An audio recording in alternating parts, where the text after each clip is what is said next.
स्वामी जी प्रणाम। एक साधक साधना करनी शुरू करता है। आपके द्वारा दिए गए टेक्निक्स जो विधियां बताई जाती हैं उन्हें भी अपने जीवन में अप्लाई करता है। आपके द्वारा दी गई देचनाएं भी सुनता है और उसके जीवन में ऐसा नहीं है कि कुछ घटित भी होता है जो वो विधियां करता है और आपसे एक बहुत अच्छा सामंजस्य भी बैठता है। बस जो उसे समस्या आती है कि जो आपके द्वारा देचनाएँ दी जाती हैं, वो बहुत बड़े स्तर पर समझ नहीं आती हैं। तो ऐसी स्थिति में उसे क्या करना चाहिए? देशनाएं जो दी जाती हैं वह शुरुआत में साधकों को बहुत गूढ़ लगती हैं। ऐसा लगता है कि बहुत कठिन और बहुत गहरी बात है, अनफोल्ड प्रॉपर नहीं हो रही है। ऐसा लगता है ना कि जितना अनफोल्ड होना चाहिए उतनी अनफोल्ड नहीं हो रही है। अब एक बात बताओ कि उपनिषद हैं, वेदांत हैं, कोई भी पढ़ता है तो क्या उसे पूरा अनफोल्ड हो जाते हैं? नहीं होते ना। अब इस हमारी बातें जो है गूढ़ बातें हैं, वेदांत के स्तर की बातें हैं या वेदांत से आगे की बातें हैं, तो एकाएक तो अनफोल्ड नहीं होगी ना। फिर भी लोग वेदांत तो पढ़ते हैं ना। गीता कितने लोग पढ़ते हैं? करोड़ों लोग पढ़ते हैं, है ना। और कबीरदास जी कहते हैं, पोथी पढ़ पढ़ जग मुआ, पंडित भया न कोई। पूरे जग मर गया पोथी पढ़ पढ़ के और पंडित कोई हुआ नहीं। पंडित इन द सेंस वो वाला पंडित नहीं, रट्टे वाला पंडित नहीं, परम ज्ञानी। वह ज्ञान तो घटा नहीं। तो सिर्फ जो है उपनिषद या पोथियां पढ़ने से हो जाता तो फिर इतने लोग पढ़ रहे होते तो हो जाता। लेकिन ये जो देशना है, इस देशना को तब सुनो तो एक बात तो है कि शुरुआत में जब आपने सुना था और बाद में सुनते सुनते महीने भर बाद आप सुनते हैं, तो क्या आपका स्तर वही रहता है? क्या आपकी समझ वही रहती है? आपने 3 महीने बाद फिर से सुना तो क्या आपकी समझ वही है? नहीं है ना। धीरे धीरे धीरे धीरे यह समझ आपकी बढ़ती जाएगी। वही हमने एक बार उदाहरण दिया था कि उड़ीसा में एक जो है भुवनेश्वर के पास में एक लेडी रहती है, मजदूर है वह। बिल्डिंग मटेरियल में ईंट ढोके देती है, गारा ढोके देती है, बिल्डिंग मटेरियल में काम करती है ना, और घर के काम काज भी करती है और उसमें फिर फुर्सत निकाल के कन्वर्सेशन सुनती है और उसके बाद में जो साधना की विधि भी करती है ना। और अहिंदी भाषी है, हिंदी उसे बहुत थोड़ी आती है, उड़िया है ना।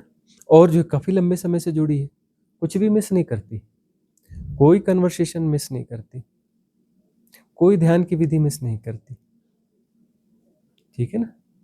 और वह बहुत कम पढ़ी लिखी, वह मजदूर स्त्री जो है, अब शुरू में उसने सुना, उसके समझ में कुछ खास नहीं आया, लेकिन उसने छोड़ा नहीं उसने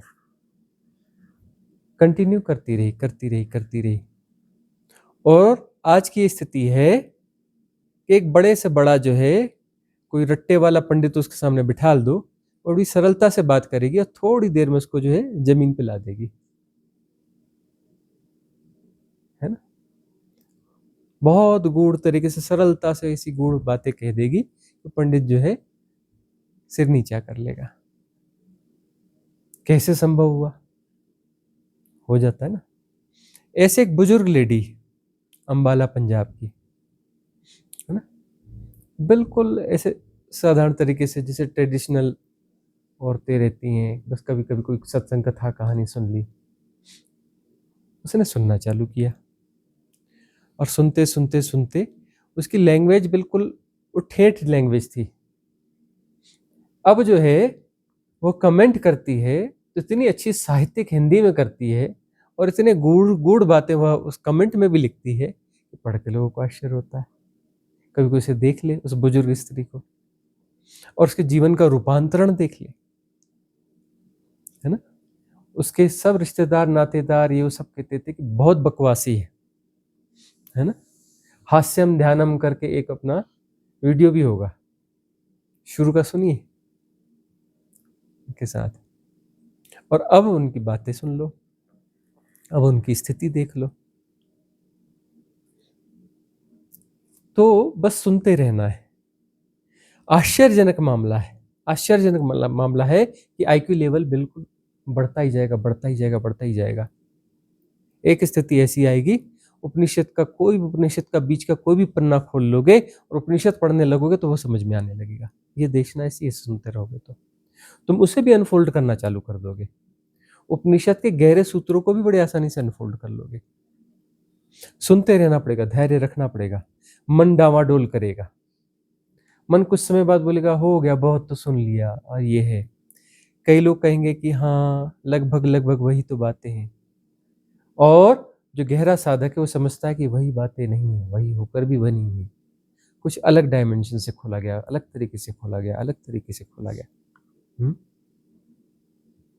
ऐसे तार्किक होते हैं। तो एक तार्किक साधिका है पूना की, पहले बहुत तर्क उसके चलते रहे, पढ़ी लिखी है वो बहुत खूब, है ना, एडवोकेट है। तो वह जो है इसको ऐसे नॉर्मली लेती थी, है ना। कुछ है उन्होंने कहा कि बीच में जो है कुछ जो है क्लिप्स ऐसी आई कि ये पहले सुनी हुई थी, दोबारा डल गई तो हमें नहीं सुनना है ना। और उस तार्किक लेडी ने फिर से सुनना चालू किया, सब सुना हुआ, वो वापस जा जाके पुराने वीडियो सुनना चालू किया और उसने कमेंट डालना चालू की, मैसेज करना चालू किया कि दोबारा जो सुना, अब जो अनफोल्ड हुआ ये बात ही अलग है। फिर उसने तीसरी बार सुना, बोले तीसरी बार सुनने में कुछ और ही खुल रहा है। क्यों बोल तो आप रहे हो गूढ़ देशना, लेकिन एक सामान्य भाषा में ही बोल रहे हो, कोई विशिष्ट कोई संस्कृत में या किसी में सूत्र में तो बोल नहीं रहे हो। लेकिन गहराई जो है, इसकी गहराई अब पता चल रही है कि वैसे 100 सूत्र भी फेल हो जाएंगे थोड़े से कुछ शब्दों के सामने। अब उसे समझ में आ रहा है। अब वह जो है नियमित रूप से 2-3 पुराने वाले वीडियोस जो है सुनती है, नियमित रूप से सुनती है, और हिसाब किताब नहीं रखी कि तीसरी बार है कि चौथी बार है, और हर बार उसका कहना है कि कुछ नया अनफोल्ड हो रहा है। क्योंकि जितना हम उसमें जो कुछ डाल रहे हैं वह एक बार में अनफोल्ड नहीं हो सकता, है ना। कोई कहता नहीं हमें सब समझ में आ गया, ठीक है, आत्मवंचना में रहो, कौन सी दिक्कत है। दोबारा कभी जाके सुनना किसी वीडियो को, तब समझ में आएगा उसमें क्या क्या अनफोल्ड होता है, और कौन सा एक ऐसा वाक्य है जो अंदर जाके तीर की तरह चुभ जाएगा और कुछ काम बन जाएगा। सुनते रहना, आईक्यू लेवल जो है बढ़ता चला जाएगा, प्रज्ञा का विकास होगा, इंटेलिजेंट क्वेश्चन बढ़ेगा, है ना।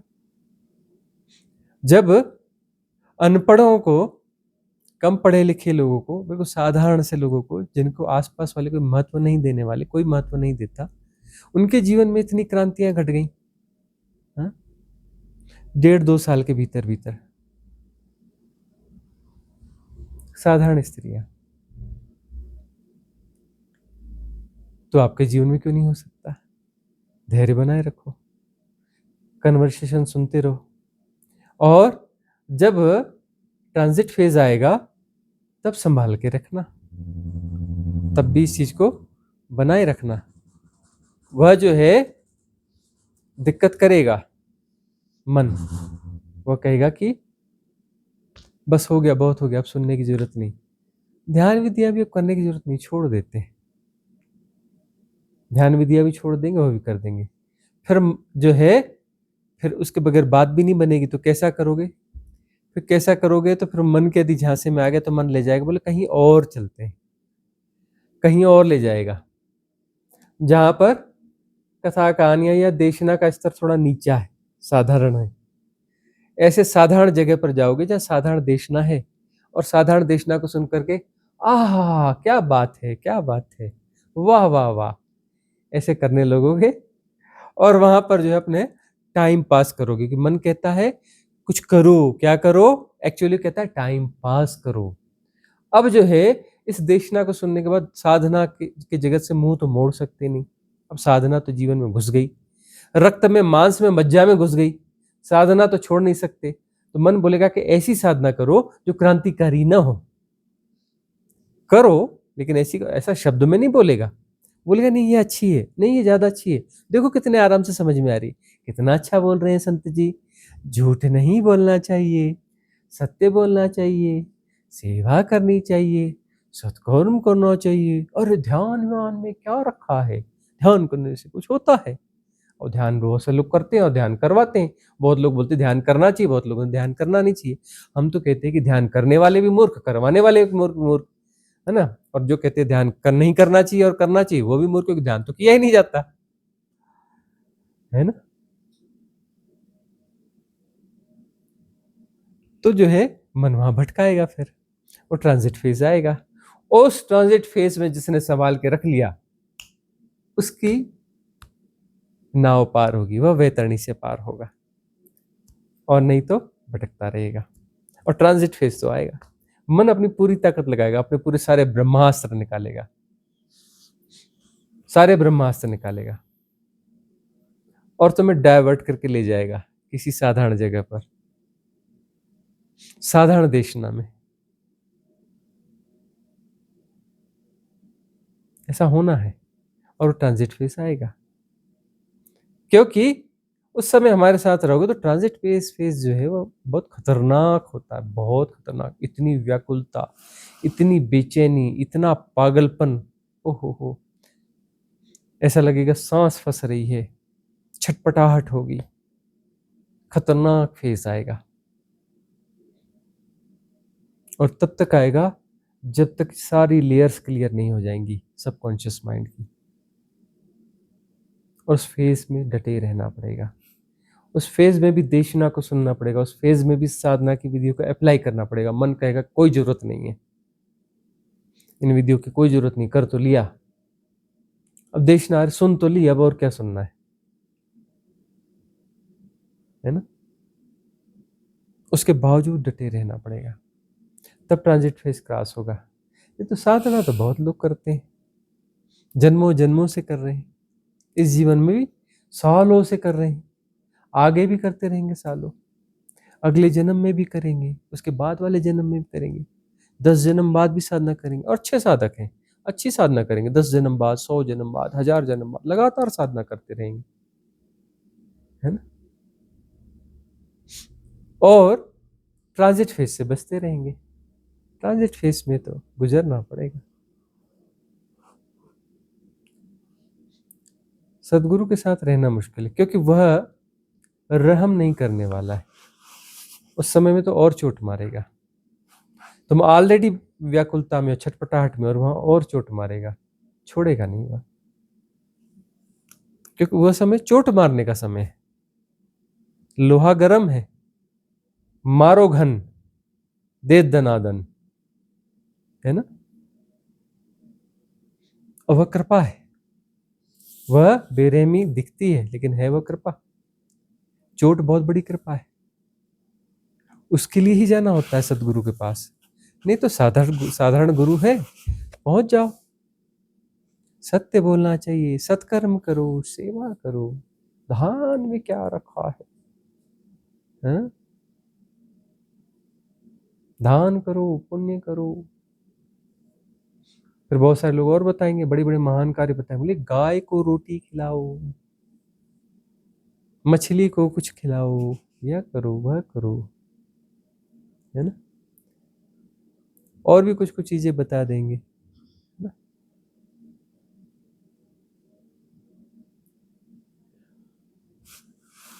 बहुत बारीक चीज है, क्योंकि गूढ़ता जो है, जैसे जैसे गूढ़ता खुलेगी ना, तो व्यर्थता दिखनी चालू होती है। इस गूढ़ देशनाओं में जीवन, जो मोनोटोनस लाइफ है, मोनोटोनस लाइफ की गूढ़ता, मोनोटोनस लाइफ की व्यर्थता, वो दिखाई पड़ने लगती है। और मोनोटोनस लाइफ को जो जस्टिफाई किया जाता है इन्फ्लुएंस के माध्यम से। और हम भी कहते हैं कि व्यवहारिक सत्य अपनी जगह पर है, लेकिन उसको मोनोटोनस तरीके से जीने की जरूरत नहीं, सहजता और सजगता से जीने की जरूरत है। उसे भी आलम्बन बनाना है, उसे भी साधना में कन्वर्ट करना है, उसे भी आलम्बन बनाना है, उसे भी साधना में कन्वर्ट करना है। मोनोटोनसनेस यानी मन को एक्सेस दे दिया, है ना, रोबोटिक हो गए। मन को एक्सेस नहीं देना है।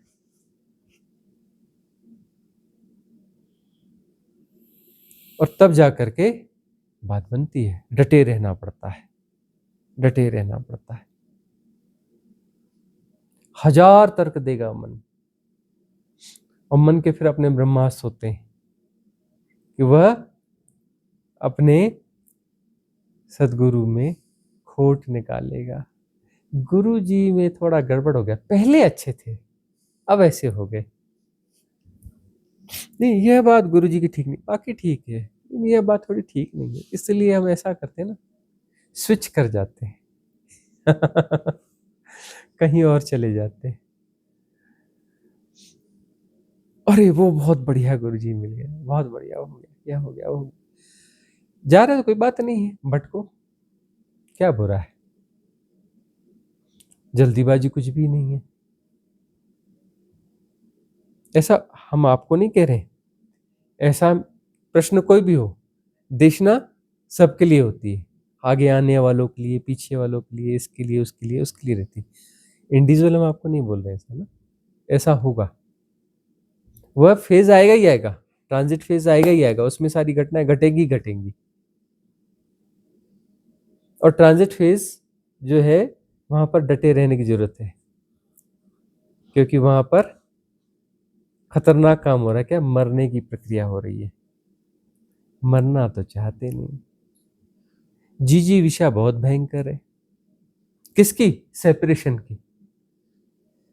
शरीर को बचाना एक कॉमन सेंस है जी, चींटी भी बचाती है, चींटी को यदि कुछ करो तो दौड़ेगी, अपने आप को बचाएगी, हाँ, पक्षी भी बचाएगा, जीव जंतु भी बचाएगा, वो कॉमन सेंस की बात है। शरीर को क्यों अपना मरने देना चाहिए? शरीर को बचाना है, शरीर को संभालना है ना। लेकिन सेपरेशन का मरना ज्यादा खतरनाक है, क्यों, तो परमानेंट मौत है वो तो।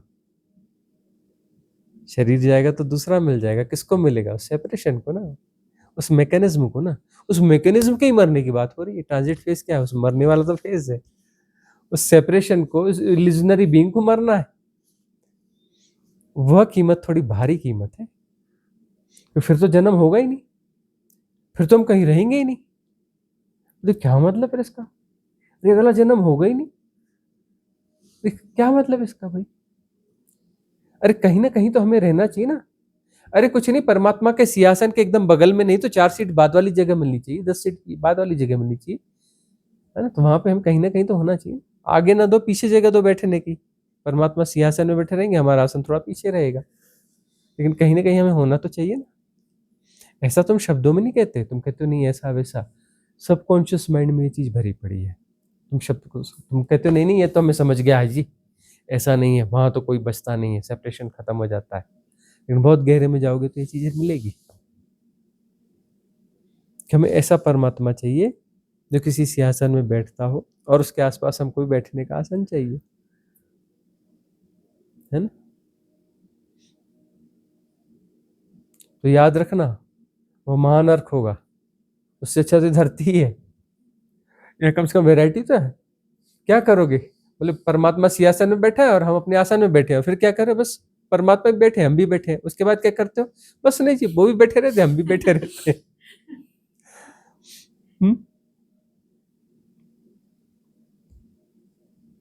उससे बड़ा कोई महानर्क होगा?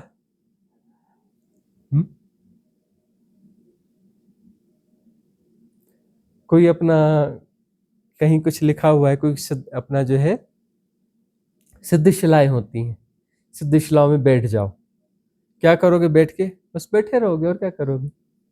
कब तक बैठे रहोगे? बोले हमेशा बैठे रहोगे।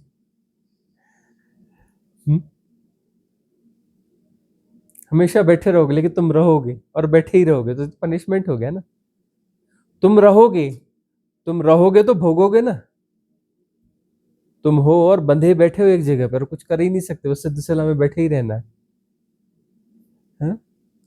कोई एक धर्म है विदेशों का, वो कहता है कि तुम्हें बादलों पे बैठने की जगह मिलेगी, एक बादल मिल जाएगा तुमको, उसमें तुम्हें बैठ जाना है, उसके बाद क्या है, बस बादल चलता रहेगा, तुम उसमें बैठे रहोगे।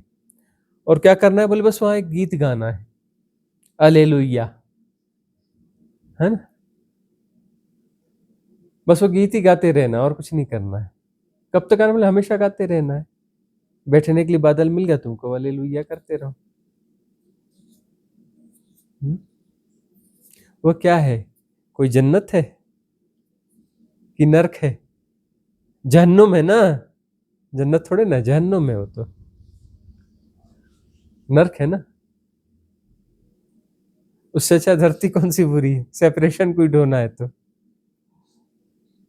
सेपरेशन कोई ढूंढना है तो यहाँ पर, यहाँ दुख सुख की बहुत सारे खेल हैं, उलझे रहोगे इधर ना उधर, इधर ना उधर। टाइम पास यहाँ ज्यादा अच्छा होगा, वहां का टाइम पास बड़ा खतरनाक होगा।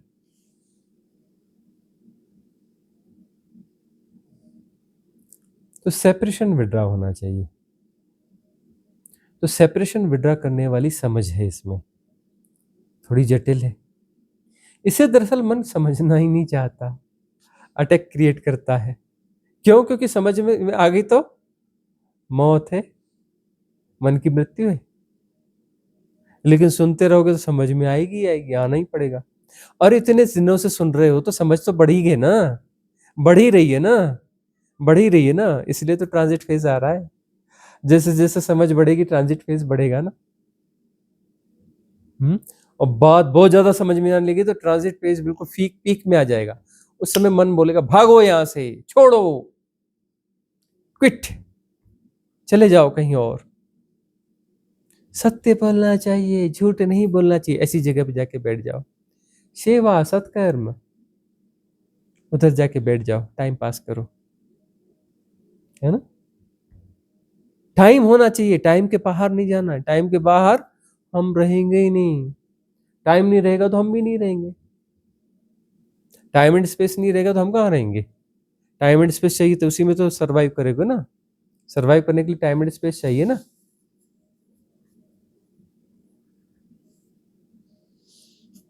तो ये देशना तो टाइम एंड स्पेस को खत्म करने वाली देशना है, तो तुम भी नहीं बचोगे। तो ट्रांजिट फेज आएगा, जैसे जैसे देशना समझ में आएगी, छटपटाहट, व्याकुलता, बेचैनी बढ़ती जाएगी, ट्रांजिट फेज बढ़ता जाएगा, महामृत्यु घटेगी। गोरखनाथ जी कहते हैं ना, मरो हे जोगी मरो, मरो मरण है मीठा, तिस मरणी मरो, जिस मरणी गोरख मरी दीठा। मरने के बाद मीठा है, मरने के पहले मीठा नहीं है। इसलिए तो बोल रहे हैं कि मरो मरण है मीठा, मरने के बाद मीठा है पता चलेगा, मरने के पहले थोड़ी ना मीठा पता चलेगा। मरने के पहले तो ट्रांजिट फेज है, खतरनाक वाला, छटपटाहट है, बेचैनी है, व्याकुलता है, खतरनाक वाली। और मरने के बाद मीठा है। मरने के बाद समझ में आती है कि जिस मरने से जग डरे मेरो मन आनंद। तो वाला मरना नहीं, शरीर के मरने वाली बात नहीं करें, उस मरने से, ट्रांजिट फेज को भोग कर और जब हम मरते हैं उस मरने की बात कर रहे हैं कबीरदास जी। जिस मरने से जग डरे मेरो मन आनंद। कब मरी हो, कब भेटी हो, पूर्ण परमानंद। वो मरने के बाद पूर्ण परमानंद होगा ना, मरने के पहले कैसे पूर्ण होगा? मरने के पहले तुम सेपरेशन हो, सेपरेशन को कहां से पूर्ण परमानंद हो जाएगा? आनंद भी नहीं होता जी उसको, तो सिर्फ सुख होता है थोड़ी देर का। फिर दुख की लंबी रात, 4 दिन की चांदनी, फिर पखवारी रात, थोड़ी सी सुख की झलकी और लंबी दुख की श्रृंखला, फिर बीच में छोटा सा सुख आ जाएगा, फिर दुख की लंबी श्रृंखला, है ना। वो छोटा सा सुख आता है तुम्हें तैयार करने के लिए, अब अगला लंबा वाला आ रहा है, उसको भोगने के लिए तैयार हो जाओ, थोड़ी देर के लिए विश्राम करो। अब लंबा दुख आएगा, अब पिछले वाले से और बड़ा आएगा, और बड़ा आएगा, है ना। तो ये देशना जो है, देशना गूढ़ है, जैसे जैसे सुलझेगी ट्रांजिट फेज बढ़ता जाएगा, छटपटाहट बढ़ेगी, और उस छटपटाहट में, उस ट्रांजिट फेज में, उस व्याकुलता में, उस बेचैनी में बने रहना है। साधना कंटिन्यू, देशना कंटिन्यू, डटे रहना है, डटे रहना है। डटे रहोगे तो बात बनेगी, तब अंतिम छलांग लगेगी। जो गोरक्षनाथ जी बोल रहे हैं, जो कबीरदास जी बोल रहे हैं। अगला प्रश्न अनिकेत का है। जी प्रणाम स्वामी जी। सदगुरु ओशो कहते हैं जीवन मौत की तैयारी है।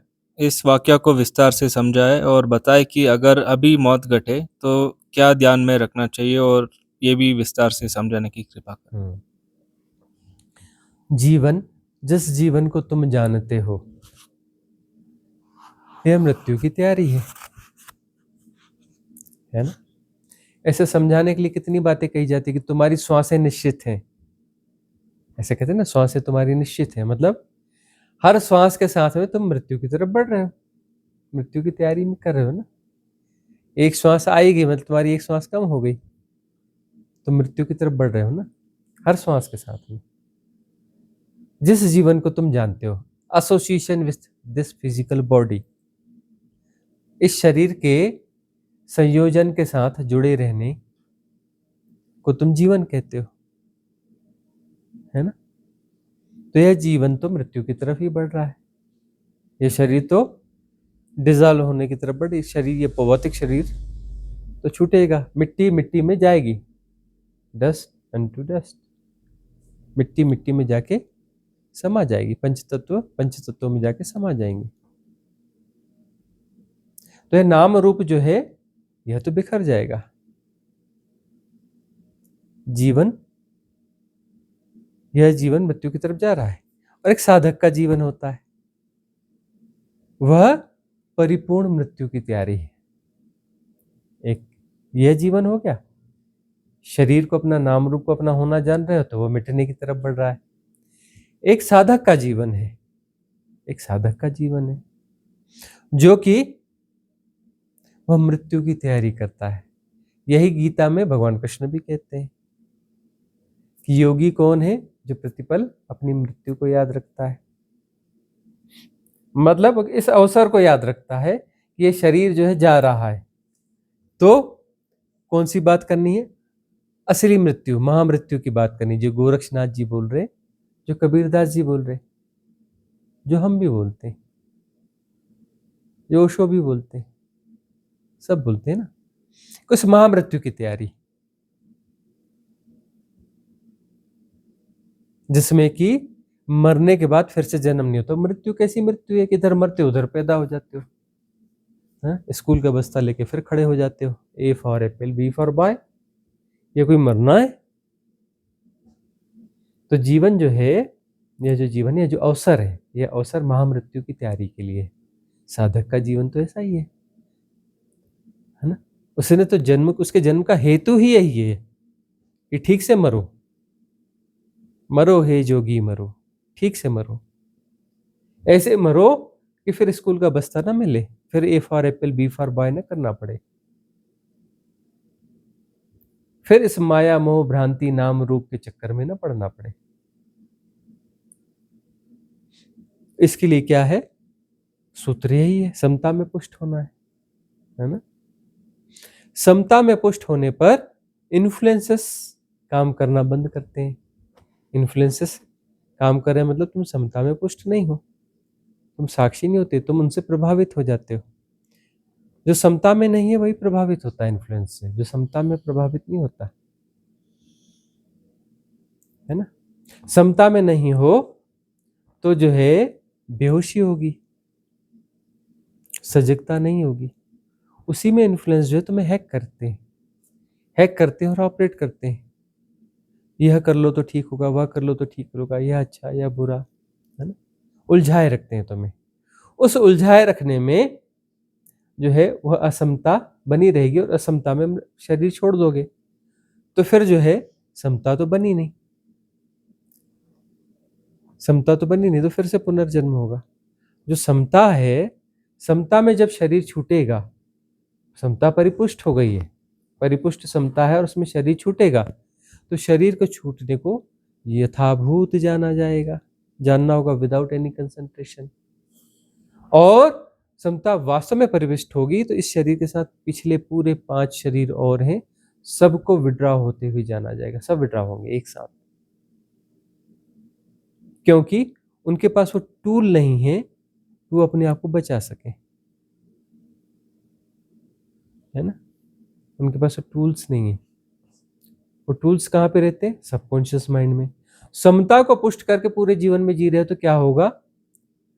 जो भी उसके टूल्स हैं सबकॉन्शियस माइंड के, वो डिजॉल्व होते जाएंगे, क्लिनजिंग होती चली जाएगी, क्लिनजिंग होती चली जाएगी।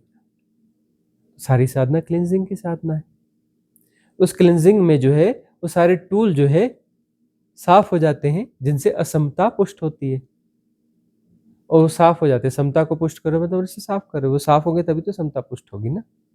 और समता पुष्ट हो जाएगी तो तुम तटस्थ रहोगे, कूटस्थ रहोगे। तुम कूटस्थ रहोगे, तुम जो हो वही हो गए ना। और तुम जो हो वही, और वहां से जान रहे हो नीचे की चीजों को। ये संयोजन है, बिखर रहा है। भौतिक शरीर का संयोजन बिखर गया, इथरिक बॉडी का, आकाश शरीर का संयोजन बिखर गया, कॉजल बॉडी का, एस्ट्रल बॉडी का, सूक्ष्म शरीर का संयोजन बिखर गया, मनस काया का, मेंटल बॉडी का संयोजन बिखर गया, आत्म काया का संयोजन भी बिखरते जानोगे ना। क्षमता यदि वास्तव में परिपुष्ट होगी तो आत्म काया, साक्षी, स्पिरिचुअल बॉडी, ये सब इनके संयोजन बिखरेंगे। ब्रह्म काया का संयोजन बिखरेगा, सारे संयोजन बिखर जाएंगे, विड्रॉ हो जाएंगे, है ना। समता यदि परिपुष्ट होगी तो वह मृत्यु महामृत्यु है। इसके बीच में कहीं भी मृत्यु होती है तो महामृत्यु नहीं है, उसमें जन्म होगा। यहां ना होगा, कहीं और होगा, उच्च लोक में होगा, है ना। जन्म और मृत्यु की श्रृंखला चलती रहेगी। तो जीवन जो है गहन अवसर है महामृत्यु के लिए। साधक महामृत्यु की तैयारी करता है और सदगुरु से ही प्रे करता है कि मुझे मिटा दो, पूरी तरह से मिटा दो, कंप्लीटली। तो वह देशना और चोट जो है मिटाने के लिए है, लेकिन खुद को तैयार रखना पड़ता है। चोट को वास्तव में तुम सह पाते हो कि नहीं सह पाते हो? चोट तो खतरनाक कर सकते हैं। सदगुरु के पास बहुत सारे हथियार होते हैं चोट के। तुम अपनी पात्रता का विकसित करो, ऐसी ऐसी खतरनाक चोट करेंगे कि हालत खराब कर देंगे।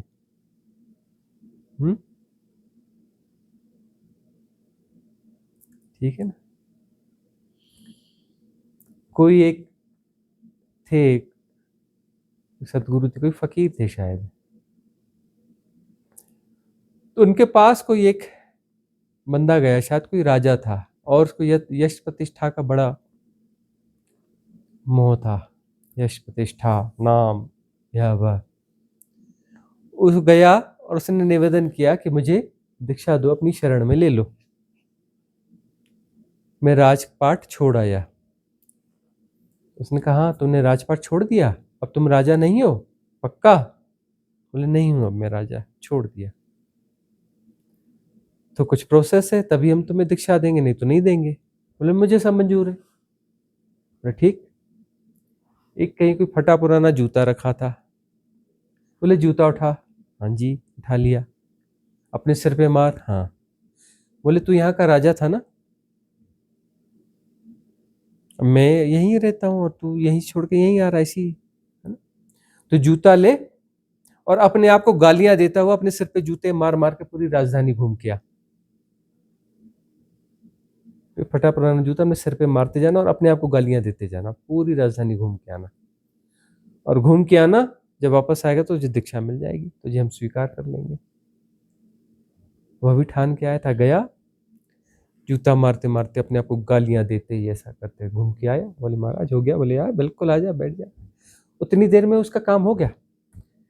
वो जो उसकी जो बीमारी थी यश यश प्रतिष्ठा वाली, और ये विड्रा हो गई, वहीं की वहीं खत्म हो गई।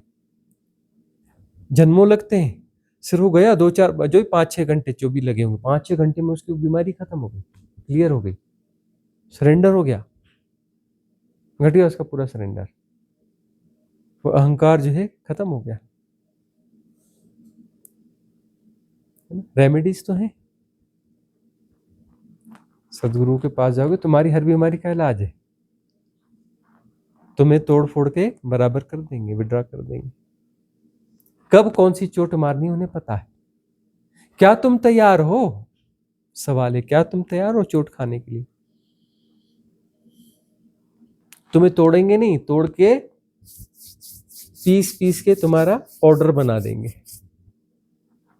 सिर्फ तोड़ना नहीं है, पीस के पूरा पाउडर बनाएंगे तुम्हारा, कहीं तुम्हारा नाम रूप भी नहीं बचेगा।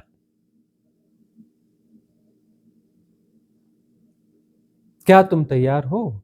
बात यह बात। और उस ट्रांजिट फेज को भी सहने के लिए तैयार हो? डटे रहो तो बात बनेगी। यही जन्म अंतिम जन्म होगा। डटे रहो। तुम्हारे ग्रह नक्षत्र कहाँ बैठे हैं कोई मतलब नहीं, कहीं भी बैठे हो।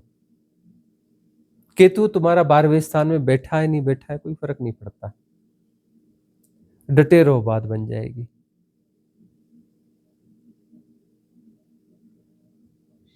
अगला प्रश्न किसका है? कम्युनिटी से। जी, ये प्रश्न है, साक्षी भाव में ना सही है ना गलत है, ना पाप है ना दंड है, तो हम जो ये मंगल कामना करते हैं और जो हम क्षमा मांगते हैं, सब साक्षी भाव में एकदम व्यर्थ सा लगता है, क्योंकि जब कुछ सही गलत नहीं है, सब कर्म वास्तविक में सिर्फ हो रहे हैं, मतलब उसमें हम शामिल नहीं हैं, तो फिर सब मुझे व्यथित महसूस हो रहा है कि क्यों कर रहे हैं। व्यर्थ महसूस हो रहा है। हाँ, तो प्रश्न है तो काम का कि जब कोई पाप है नहीं, जब कोई पुण्य नहीं है, तो किससे क्षमा मांगनी? क्यों क्षमा मांगनी? किसी को मंगल कामना क्यों देनी जी, जब कोई न पाप है न पुण्य है? तो ऐसी सम स्थिति में कोई है तो उसके अंदर कोई द्वंद्व उठ सकता है, उसके अंदर कोई प्रश्न उठ सकता है। तो प्रश्न आया कहां से? प्रश्न आया कहां से? कोई पाप और पुण्य होता नहीं। रामकृष्ण परमहंस परम दयालु, वह जो है कीड़े वीड़े आ जाते हैं। गंगा किनारे दक्षिणेश्वर में रहते थे, थोड़ा जंगल वंगल भी था। उनका कोई एक शिष्य था, वो बहुत ज्यादा ध्यान रखता था कि किसी भी कीट पतंगे को मुझसे नुकसान नहीं होना चाहिए, किसी भी जीव जंतु को, चींटी को नुकसान नहीं होना चाहिए। बहुत ज्यादा ख्याल रखता था। और वहां पर कोई कीड़ा मकोड़ा घुस गया तो रामकृष्ण उसी आवाज देते, इधर आ, उसको उठा के फेंक बाहर। उसी की ड्यूटी लगाते थे। अब वह परेशान कि मैं उसको उठाऊंगा, उसे कोई दिक्कत ना हो जाए। और जल्दी कर, उठा, फेंक फेंक क्या इसको दूर। बड़ी दिक्कत, पाप हो जाएगा ना। और वह भी ऐसी बातें किया करता था जैसे प्रश्न करता है ना, ऐसी लंबी लंबी बातें उसकी भी थी। और उसको जो है, अरे ये कीड़ा बार बार चला जाता है, खतरनाक कीड़ा है, बड़ा सा कीड़ा है, उठा इसको अच्छे से दूर ले जा और मार के आना। रामकृष्ण परमहंस बोल रहे हैं। और वो गया और परेशानी में उस डब्बे को लेके बैठा रहा। बोले मैं क्या करूं, गुरु आज्ञा है, मारना मुझे है नहीं। 2, 4, 5 घंटे लगाए उसने, उथल पुथल उथल उथल पुथल उथल पुथल। बाद में उसने उसको ही छोड़ा छाड़ा, आ गया वापस आ गया। क्या हुआ? पाप पुण्य तो होता नहीं है, हैं? कोई कर्म बंधन बनते नहीं है, किसी से क्षमा लेनी नहीं, किसी का कुछ करना नहीं। तू इतनी उलझन में रहा, फिर तेरे को उलझन कहाँ की है? जब ऐसा कुछ होता नहीं तो तेरे पास उलझन कहाँ की है? और मैंने कहा कि तुझे ऐसा करके आना, तो वहां तेरा गुणा भाग क्यों आया? कृष्ण ने समझाया अर्जुन को समझ में आ गया कि गुणा भाग करना नहीं है। मैं कौन होता हूं मारने वाला है? मैं कौन होते हैं? निमित्त हूं। बात खत्म हो गई। युद्ध लड़ना है, हो रहा है, जाना जा रहा है। तो कभी कुछ करके देखो, जब पाप पुण्य नहीं होता तो अंदर से तैयारी होती है कुछ करने की। ऐसी कुछ बात होती है कि ऐसे ही कोई रहते ना तार्किक लोग, तो ऐसे इसी प्रकार के किसी ज्ञानी को उसने जवाब दिया कि बोले मैं कुछ जो है जीव जंतु मार के बताता हूँ, तो मैं एक जीव मार के बताऊँ, मैं बहुत सारे जीव मार देता हूँ। चींटियों की लाइन चल रही थी, उसने जूता लिया और 4-6 चींटियों को उसमें कुचल दिया, ठीक है ना। अब बोले तुम्हारी बारी, सामने एक कुत्ता था, बोले तुम एक कुत्ता मार दो, मैंने तो 6 मारे, तुम एक मारो। बात क्या हो गई, छोटा जीव था तो मारने में तो नहीं दिक्कत नहीं, बड़ा जीव यानी एक कुत्ता, तुमसे एक पत्थर भी मारोगे तो थोड़ा दिक्कत होने लगी। उसने कहा कि मैंने तो पूरा मारा है, तुम भी इसको पूरा मारो, है। तो किस किस प्रकार की सापेक्षताओं को जीते, हम ये नहीं करें कि किसी को मारना नहीं मारना। अब जो है भीतर तो कुछ ना कुछ घटता है ना, भीतर तो सब कुछ है, द्वंद्व है, यह है वह है, तो द्वंद्व तो भीतर है ना। कौन से द्वंद्व है, जो पाप किए उनके तो द्वंद्व है ना, पाप को जी रहे हो ना भीतर,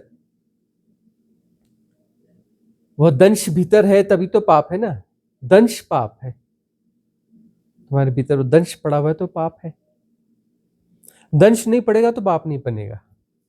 ये हमने भी कहा है, थोड़ी खतरनाक सी बात है। कोई घटना घटी और तुम्हारे भीतर उसका दंश बना ही नहीं, कोई इम्प्रिंट आया ही नहीं, तो न पाप बना न पुण्य बना, न पाप भी नहीं बनेगा पुण्य भी नहीं बनेगा। ऐसा नहीं कि ये नहीं किया तो पाप नहीं बनेगा और पुण्य वाला तो मिलेगा ही मिलेगा, तो इम्प्रिंट बनेगा ही नहीं, तो न पाप होगा न पुण्य होगा।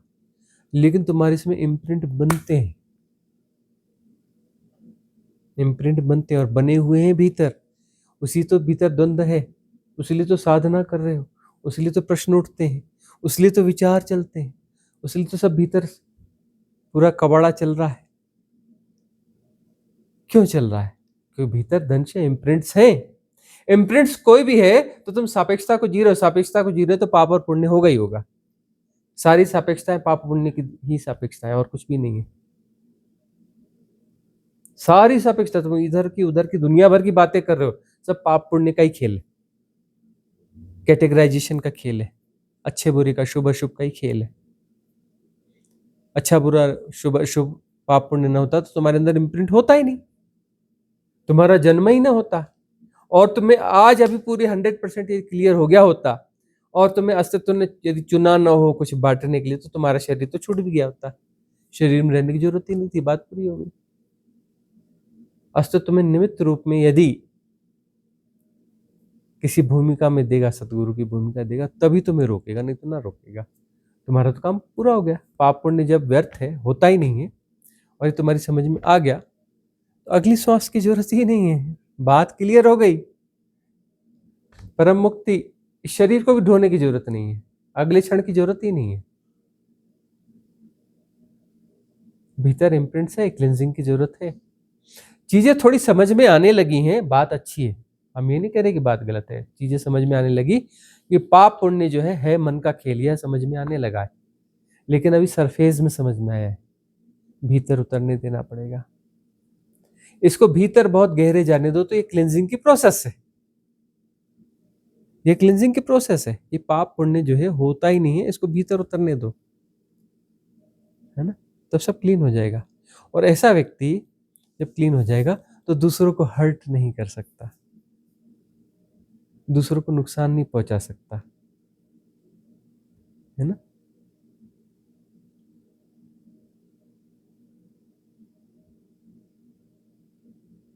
सदगुरु को छोड़कर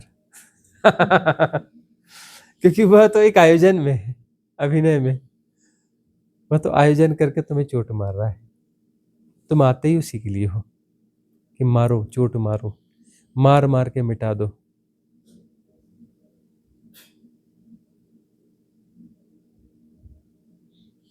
राइट अंडरस्टैंडिंग अभी नहीं है, राइट अंडरस्टैंडिंग होगी तो वह क्लिंजिंग की प्रोसेस बन जाएगी। हालांकि उस दिशा में है, उस दिशा में जा रहे हो, ठीक जा रहे हो, लेकिन जो है इसमें एक हानि कर रहे हो कि मंगल कामना क्यों करनी, क्षमा याचना क्यों करनी। अरे भाई, दंश भीतर हैं तो उन दंशों को साफ करने की यह भी तो प्रोसेस है ना, क्षमा याचना मंगल कामना। और क्या बुराई है मंगल कामना करने में दूसरों की, है? सबका मंगल हो, सबका कल्याण हो, इसमें बुराई क्या है कि सब अपना जो है इस भव चक्र से बाहर निकलें, सबकी क्लींजिंग हो जाए, सबके जीवन में साधना घटे, सब मुक्त हो जाए, शुद्ध बुद्ध मुक्त हो जाए,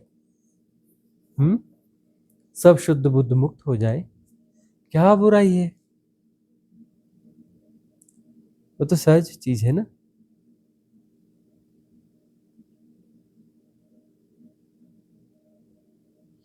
अगला प्रश्न। मीनू चड्डा जी का। गुरुजी प्रणाम।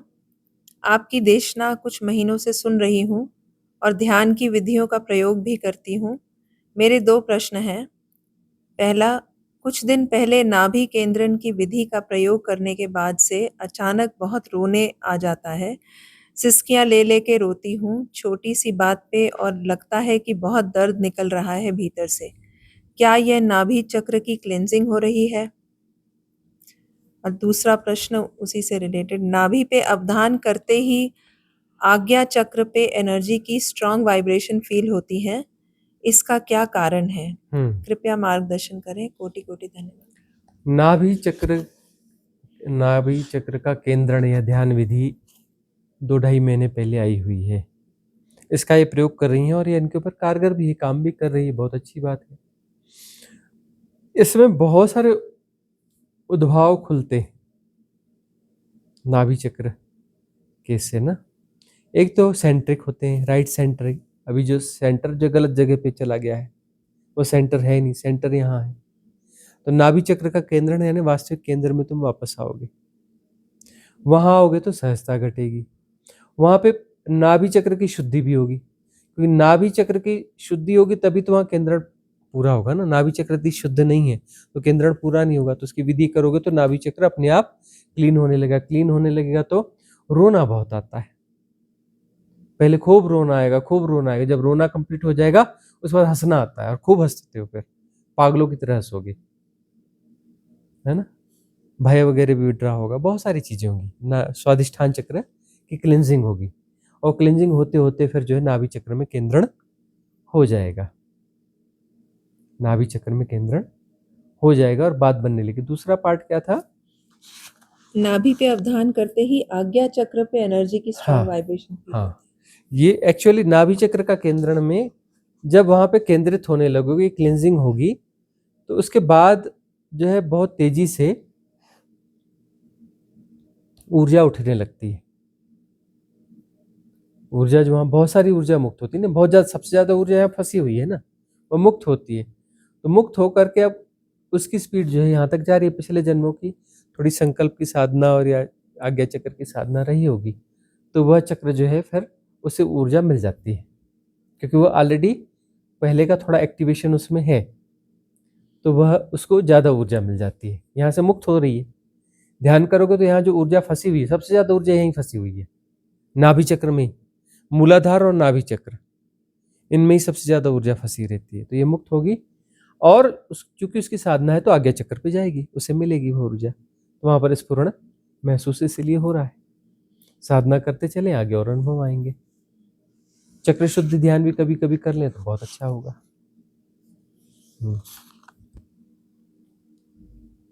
सुजाता नेगी जी का प्रश्न है। प्रणाम स्वामी जी। साधक को ये कैसे पता चले कि उसकी कौन सी इंद्री ज्यादा विकसित है जिसकी मदद से ज्ञान घटेगा, और क्या हर इंद्री के लिए इंद्री विशेष ध्यान पद्धति होती है? साधना करते चलो तो पता चलता है कि कौन सी इंद्री ज्यादा एक्टिवेट है। 5 इंद्रियां हैं, दृश्येंद्री है, श्रवणेंद्री है, घ्राणेंद्री है, स्वादेंद्री है, और जो है संस्पर्श से संबंधित इंद्रिय है।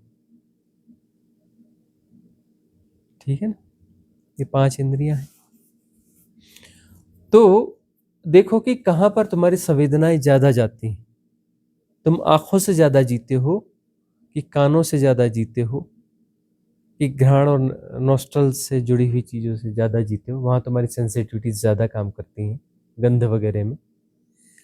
स्वाद में तुम्हारी इंद्री ज्यादा काम करती है कि संस्पर्श में करती है? वो तुम्हें पहचानना होता है।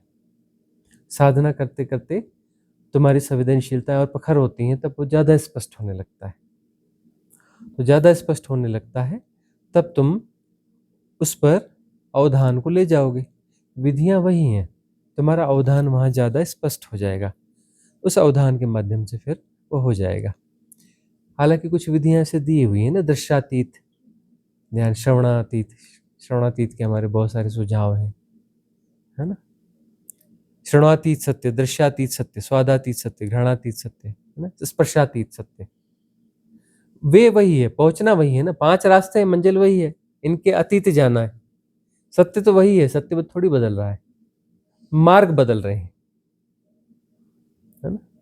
जैसे बुद्ध ने देख देख के पाया, नानक ने सुन सुन के पाया।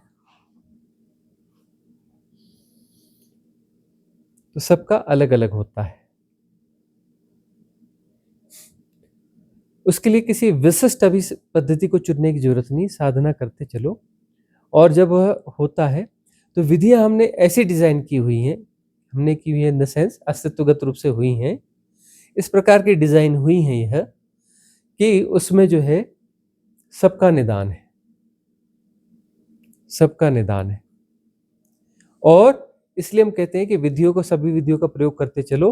कुछ 2-3 विधियां ऐसी होंगी जिनके साथ बहुत ज्यादा रेजोनेंस बैठेगा, वो तुम्हारे लिए हैं। उनको तुम लंबी अवधि तक नियमित रूप से करते चलो, बात बन जाएगी। ठीक है, अगला प्रश्न। सोनिया रानी जी का, प्रणाम प्रभु, कारण शरीर को कैसे खत्म किया जा सकता है? कारण शरीर को कैसे खत्म किया जा सकता है? हमें किसी को खत्म नहीं करना है, हमें सिर्फ जो है समता को पुष्ट करना है, समता को पुष्ट करना है। समता को पुष्ट करते हैं तो चीजें होने लगती हैं। हमें करना है, मतलब वो तो फिर करने वाले तो सब बिगाड़ देते, करता हो जाओगे ना। हमें इसको मारना है, किसको मारोगे? तुम बोलोगे बाएं हाथ से हमको दाएं हाथ को मारना है, कौन मरेगा? तुम ही मरोगे ना। इस हाथ से इस हाथ को लड़ाना है, मारना वरना कुछ नहीं है, सिर्फ जो है समता में प्रतिष्ठित होना है। वह ऊर्जा जो है, ऊर्जा सघनीभूत होकर के फिर अगले शरीर में स्विच हो जाती, चली जाती है।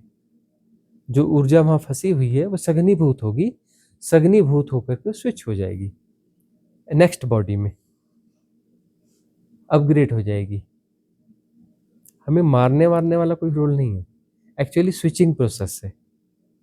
चेतना जो है समस्त वहां की ऊर्जाओं को और वहां पर फंसी हुई चेतनाओं को सबके साथ समाहित होकर के उसका चैतन्य का तल अपग्रेड हो जाएगा। अपग्रेड हो जाएगा तो नेक्स्ट शरीर में चली जाएगी, समता में पुष्ट रहोगे। फिर वहां पर होगा तो फिर अपग्रेड हो जाएगी वह। ये अब एक्चुअली अपग्रेडेशन है। बोलते हैं ऐसी बातें कि मरो हे जोगी मरो, पर ऐसा कुछ है नहीं, कहने की बातें हैं। मरो मारना मीठा, एक्चुअली वो चेतना का अपग्रेडेशन है। अपग्रेडेशन में लेकिन वह तल पूरी तरह से छूटता है तभी अपग्रेड होते हो। तुम जो AC2 की टिकट लेके आए, टिकट अपग्रेड होकर के AC1 में होगी तुम्हारी विदाउट एक्स्ट्रा चार्ज, और तुम बोलते हो नहीं जी हम उसमें भी बैठेंगे और इसमें दोनों में एक साथ बैठेंगे, इस डब्बे में भी बैठेंगे उस डब्बे में बैठेंगे। बैठ सकते हो, स्विचिंग होगी ना। तुम यहाँ से जाकर के सामान लगेज के साथ जाकर के समस्त ऊर्जाएं अपनी बटोर कर चेतना का पूरा सब संगठित होकर के वह वहां जाओगे तो वो अपग्रेड हो जाता है। वह हैपनिंग अपने आप घटता है, अपग्रेडेशन। तो एक्चुअली अपग्रेडेशन है वहां पर। जैसे कायाएं गिर रही हैं इन द सेंस कि एक काया गिरी तो तुम अपग्रेड होकर आकाश शरीर में आ गए, दूसरी काया गिरी तो तुम अपग्रेड होकर कॉजल बॉडी में आ गए हो। तुमने वहां भी समता पुष्ट रही तो मनस काया में आ गए, वहां से अपग्रेड होकर के आत्म काया में आ गए, आत्म काया से अपग्रेड होकर ब्रह्म काया में आ गए, ब्रह्म काया से अपग्रेड होकर के शिव काया में आ गए। ये अपग्रेडेशन है। वहां मर जाओगे, फिर वहां मर जाओगे, वहां मर जाओगे। एक्चुअली चेतना का अपग्रेडेशन है। और भाषागत रूप में ऐसी बातें बोली जाती हैं कि तुम्हें पिंच करें, तुम्हारे सबकॉन्शियस माइंड में घुस जाए। तुम कहाँ मोह माया में फंसे हो, क्या कौन सी जीवन मृत्यु की बातों में फंसे हो? मरो तो ठीक से मरो, तुम इस तल पे मरोगे तो उस तल पे तुम आ जाओगे, दूसरे तल पे तुम्हारा जन्म हो जाएगा, उस तल पे मरोगे तो अगले तल पे तुम्हारा जन्म होगा, इस तल पे मरोगे तो अगले जन्म में तुम्हारा मरोगे, और सभी निचले तलों पे मर जाओगे तो तुम पूर्ण परमानंद हो जाओगे, परम तत्व में तुम्हारा जन्म हो जाएगा, तुम शिव हो जाओगे। ये इस प्रकार की बातें। प्रेमजीत कौर जी का प्रणाम स्वामी जी, एक क्वेश्चन आया, क्या गुरु जी की तस्वीर सामने रख कर साधना करने से साधना जल्दी फलीभूत होती है? एक्चुअली क्या होता है, सिंबल होते हैं ना, सिंबल ये होते हैं कि वो सामने रखोगे, चित्र रखोगे तो देखना जो है सदगुरु तुम्हें किस तरीके से याद रहता है। एक्चुअली तुम्हें वो याद करते पूरी देखना आने लगती है, स्मरण आएगा तो क्या आएगा, तुम्हें अंदर सब एकदम फास्ट चल जाएगा कि करने वाले सब बिगाड़ देते हैं, बिना किए सब ठीक हो जाता है, करने से कर्ता पैदा होता है, सब हो रहा है, जानना उसमें समाहित है, ये सब गूंजेगा। तुम जब भी हमारी स्मृति से भरोगे तो साथ में पूरे सूत्र वाक्य गूंज जाएंगे, पूरी देशना गूंज जाएगी, और इतने सूक्ष्म क्षण में होगा कि वह तुम उसको एनालाइज नहीं कर सकते कि इतना सब चला, लेकिन वो भीतर चल जाएगा स्मरण के साथ में। तो इसलिए रही कि कृष्ण की मूर्ति बनाई, क्यों बनानी चाहिए मूर्ति, इसलिए बनाई कि पूरी देशना गूंज जाए, आ जाती है जो उनसे राइट रेजोनेंस में है। इसलिए अब कई लोग बोलते हैं ना, हमने मंदिर सजा रखा है, 50 भगवानों की मूर्ति लगा रखी है, उसी काम की नहीं, किसी की देशना से तुम नहीं जुड़े हो, है ना, उस देशना को क्या तुम पूरी तरह से जी रहे हो? इसलिए कहते जीवंत सतगुरु चाहिए कि उस देशना को तुम ठीक से जी रहे हो, राइट रेजोनेंस में ठीक से जी रहे हो, तब उनका चित्र कोई रखा जाता है। तो चित्र रखोगे तो क्या होगा, उस देशना से तुरंत जुड़ जाओगे, भटकोगे नहीं। इसलिए अपने आसपास रखते हैं चित्रों को, जहां तहां टंगा के रखते हैं, देखती वो देशना बिल्कुल गूंज जाती, सजग, अवेयर, देखती अवेयर, सीधे, है ना। वह चित्र जो है उस देशना से तुरंत जोड़ देता है, इसलिए रखा जाता है, यह उसका विज्ञान है। तो साधना में ऐसा रखते हैं तो ठीक है, रिचुअल करके अगरबत्ती मत लगा देना, फूल चढ़ाना, अगरबत्ती लगाना, वो चक्कर नहीं चालू कर देना, उसके लिए नहीं होता है, देशना की स्मृति के लिए होता है, ठीक है ना। सुजाता रसल जी का प्रश्न है, प्रणाम स्वामी जी, 50 उम्र होने के बाद ध्यान साधना के बारे में पता चला, साधना अच्छी हो रही है, मुक्ति के बारे में सुनती हूँ, कभी कभी मन में आता है कि जीवन दुख होने के बावजूद भी यदि होश पूर्वक जिया जाए तो आनंद ही आनंद है। मैं अगर अर्ली एज से साधना करती तो कितना अच्छा होता। स्वामी जी, इसका मतलब क्या है? मैं इस जीवन में की गई गलतियां सुधार कर और एक जन्म लेना चाहती हूँ। क्या मन मुक्ति पोस्टपोन करने का बहाना ढूंढ रहा है? बड़ा सूक्ष्म सूक्ष्म ज्ञान रहता है ना। मन कहता है ठीक है, हमारी साधना अच्छी जा रही है, पूरा दांव लगाएंगे, एक जन्म और हो जाएगा तो चलेगा, है ना। मतलब गुंजाइश खुद छोड़ते हैं, एक जन्म और, एक जन्म और, तुम एक जन्म की गुंजाइश छोड़ रहे हो तो तुम्हारे हाथ में है, तुम एक जन्म की गुंजाइश छोड़ रहे हो। अगला जन्म होगा मतलब कितने भी जन्म हो सकते हैं, वो एक भी हो सकता है, 10 भी हो सकते हैं, है ना। अगला यानी फिर अगला, फिर वो पूरी श्रृंखला है, तुम्हारे हाथ में नहीं है, तुम्हारे हाथ में अभी और यहाँ है, या तो आर या तो पार, या तो अगला जन्म या जन्म मृत्यु के पार, और अगला जन्म अपना अगला हिसाब किताब लेके आएगा, फिर अगले जन्म का अगले हिसाब में होगा। और जो एक जन्म इस बार पोस्टपोन कर रहा है, अगले उसमें भी एक जन्म पोस्टपोन कर ही लेगा, है ना। जो अभी टाल रहा है वो आगे भी टालेगा, मैकेनिज्म तो वही रहेगा ना। पोस्टपोनमेंट तो पोस्टपोनमेंट है, कल करेंगे, और कल कभी आता नहीं। कल कभी देखा है, मिले हो कभी कल से? आता तो आज है, कल कभी नहीं आता। तो पोस्टपोनमेंट पोस्टपोनमेंट है। अब इनका कहना है कि मैंने बचपन में बड़ी गलतियाँ करी, ये करी, वो करी। अरे वो गलतियाँ करी, जो भी कुछ किया लर्निंग थे, लेसन्स थे, उसके कारण ही तो ये साधना अब समझ में आ रही है। यदि पहले से अर्ली एज में साधना में आ जाती तो कैसे आ जाती, जब लर्निंग ही नहीं थी तो। बहुत सारे लोग 70 साल 80 साल के हो गए, अब खूब पढ़े लिखे हैं, खूब डिग्रियाँ हैं, साधना का कुछ भी नहीं, ABCD कुछ भी नहीं पता, जीवन में कुछ घटा ही नहीं। बिल्कुल मोनोटोनस पूरी संसारी तरीके से जी रहे, बूढ़े हो गए, सब कर लिया, खूब धन कमा लिया, पद कमा लिया, प्रतिष्ठा पा ली, खूब डिग्रियां बटोर ली, और साधना की कुछ भी समझ नहीं है। गधे के गधे हैं। अभी तक व्यर्थता का बोध नहीं जागा। अरे 50 की उम्र में व्यर्थता का बोध जागे, साधना की समझ आई, देशना सुनने लगी, देशना को भीतर लेने लगी, साधना को जीवन में उतार लिया, और क्या चाहिए। जब जागो तभी सवेरा। अब साधना को जो है गति दो, गुणा भाग मत लगाओ, साधना को गति दो। अरे ऐसा होता तो क्या होता, उसमें तुम क्या कर रहे हो, अपनी ऊर्जा को उधर गंवा रहे हो, ऊर्जा को साधना में लगाना चाहिए। अर्ली एज में आ जाते तो कैसा होता, वो होता तो कैसा होता, वो गुणा भाग में काहे लगे हो। तुम्हारे पास यही क्षण है, हियर एंड नाउ, उसको तुम पास्ट की स्मृति में लगा रहे हो, गुणा भाग में लगा रहे हो। तुम्हारे पास जो क्षण है उसको हियर एंड नाउ, वही साधना का क्षण है। भविष्य में साधना का क्षण नहीं है, भूतकाल में साधना का क्षण नहीं। आ जाते तो क्या होता, तो क्या तुम ऐसा विचार करने से तुम्हारे वो वापस तुम वो ना जवान हो जाओगे, वापस बच्चे हो जाओगे, अर्ली एज आ जाएगी क्या, ऐसा सोचने से कितना अच्छा होता। ऐसी एक कथा आती है, कोई एक जादूगर जो है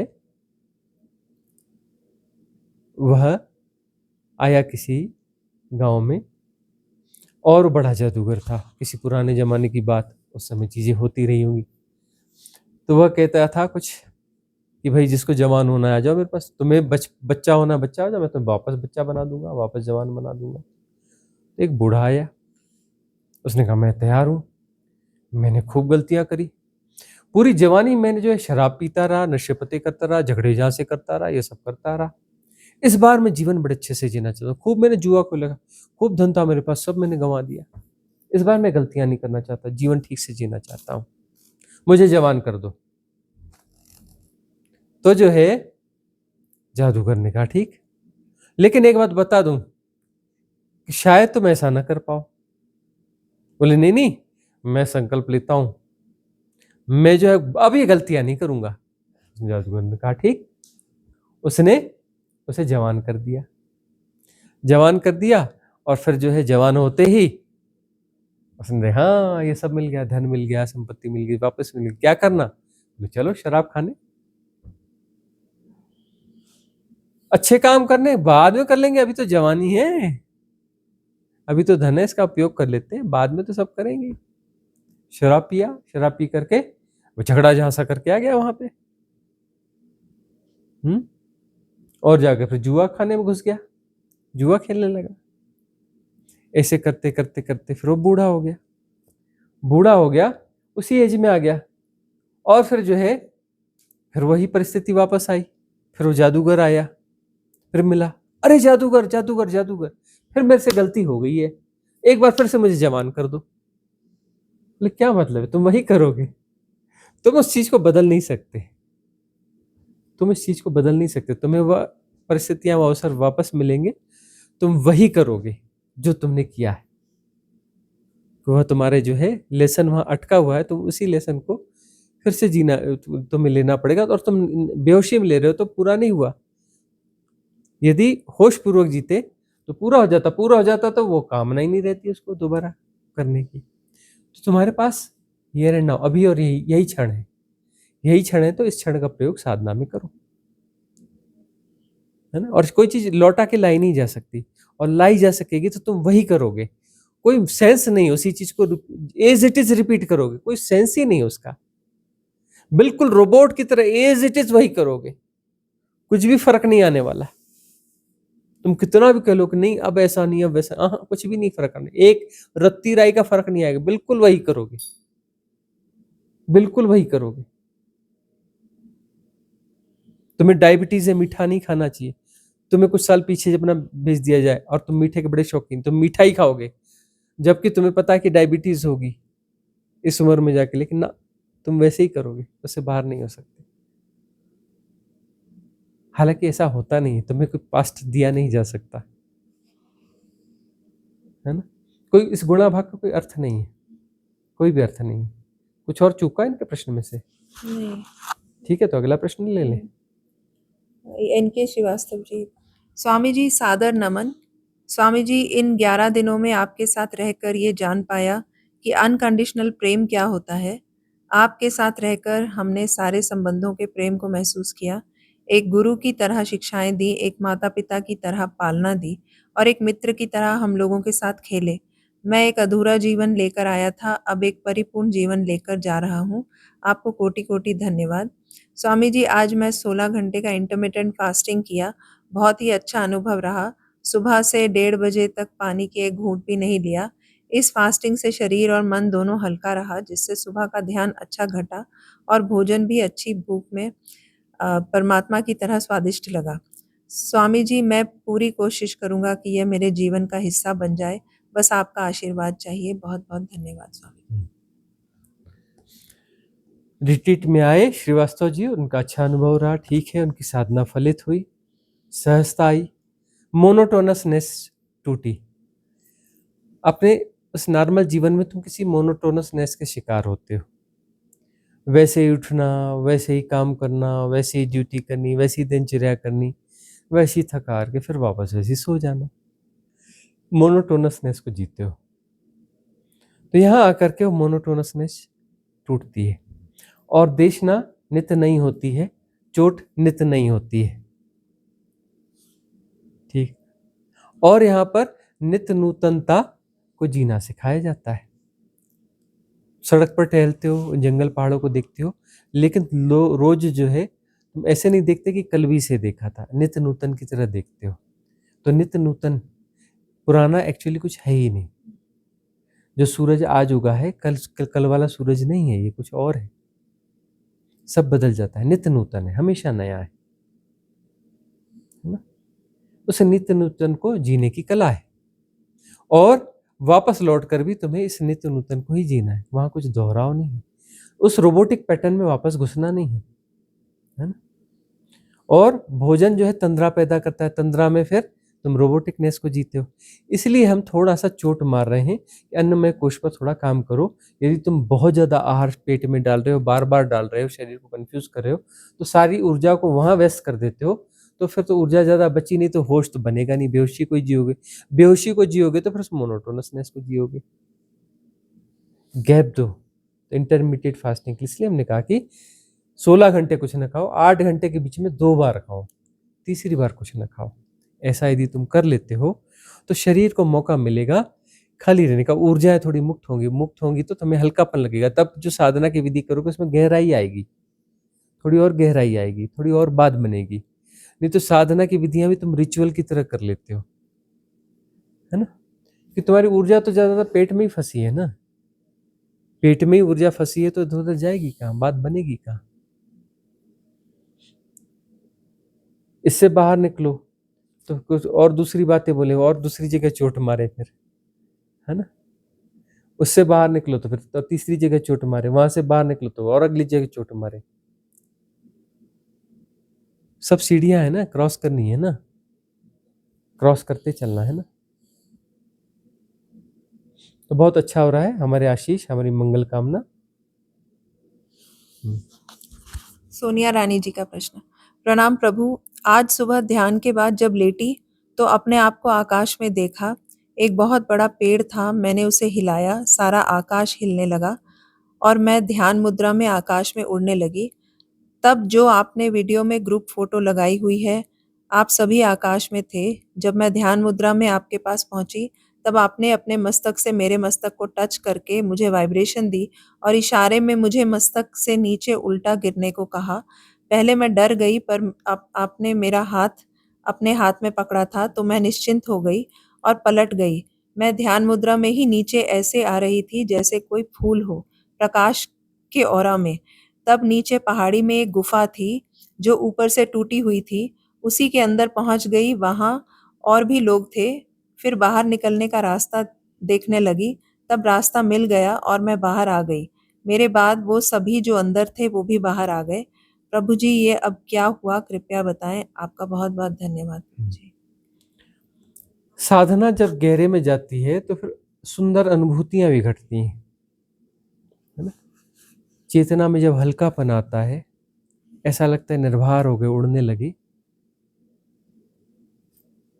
तब जो है सुंदर अनुभूतियां आती हैं। तब मन सिंबॉलिक रूप से कुछ कुछ कोशिश करता है, वो मन घुसता है दूसरे तरीके से, तो उन चीज़ों को जोड़ तोड़ करता है। वो फोटो देख लिया था, ग्रुप फोटो, तो ग्रुप फोटो वहाँ लगा दिया।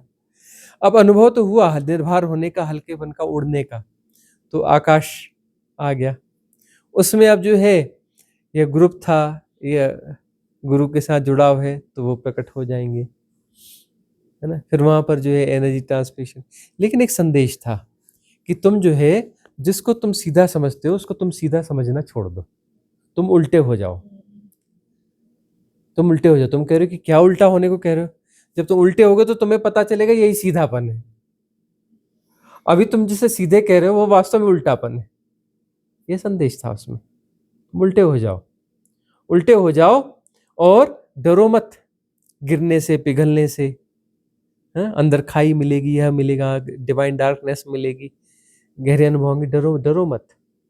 तुम्हें लगता है तुम गिर के जख्मी हो जाओगे? नहीं। जब जो गिरना चालू करते हो तुम्हें पता चलता है तुम फूल की तरह उतर रहे, एक और तुम्हें संभाले हुए। तुम ऐसे नहीं हो, असुरक्षित नहीं हो। एक डिवाइन औरा तुम्हें संभाले हुए और बड़ी सहजता से तुम्हें उतार करके ले आएगा एक गुफा में, एक ट्रांजिट फेज में। लेकिन याद रखना, ट्रांजिट फेज डटे रहना, ज़्यादा देर का नहीं है। और उसके बाद तुम्हें रास्ता दिख जाएगा, रास्ता दिख जाएगा, तुम उससे बाहर हो जाओगे, बाहर शुद्ध बुद्ध मुक्त। लेकिन गुफा तो आएगी, यह भी याद रखना सोनिया, गुफा भी आने वाली है। ट्रांजिट फेज आएगा, उसे भोगना पड़ेगा समता से, सहजता से। और वहाँ पर राह भी है, और ट्रांजिट फेज एक्चुअली राह है। वहाँ से तुम्हें फिर राह भी दिखेगी और तुम उस गुफा से बाहर भी आ जाओगे। तो आज की सभा यहाँ समाप्त करें, मंगल कामना करेंगे। भवतु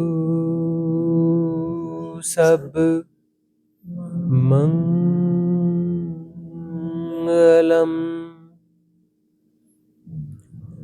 भवतु सब मंगलम, भवतु सब मंगलम। सबका मंगल हो, सबका कल्याण हो, सबका मंगल हो, सबका कल्याण हो, सबका मंगल हो, सबका कल्याण हो।